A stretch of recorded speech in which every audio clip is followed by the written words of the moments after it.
Hi, seventh grade. I'm going to go over the first few questions for Chapter 6, Lesson 2.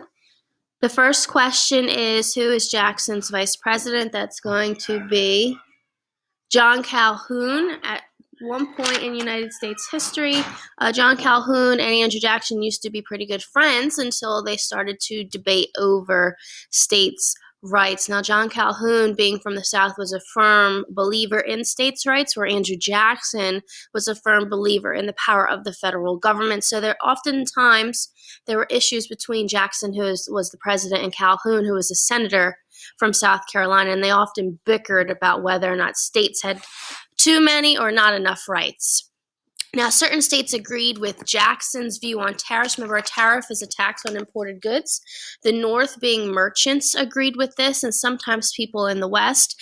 However, there were also states in the South and other states in the West, more towards the South, that disagreed with Jackson's view and often agreed on Calhoun's view on tariffs, which was that tariffs were no good and that the United States should not bother with them.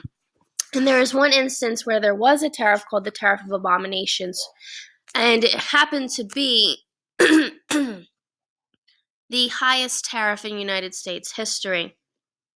And this tariff protected manufacturers from foreign competition. So it basically took away free trade. And when you live in a capitalistic society, free trade is a kind of a big deal. So a lot of people disagreed with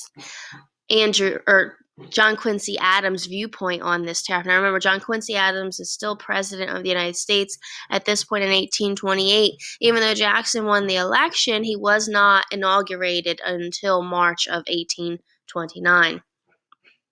And then what was the effect of the Tariff of Abominations? Well, in the North, they were helped by the tariff because the merchants were making money. But the issue was in the South that they did not agree with it. They sold a lot of cotton to Britain and bought many British manufactured goods in return. Therefore, Southerners did not want to lose money by paying a tariff on British goods. They kind of had a deal going with the British at this point, and they did not want to end up losing money because the federal government decided they wanted to tax these goods from Britain.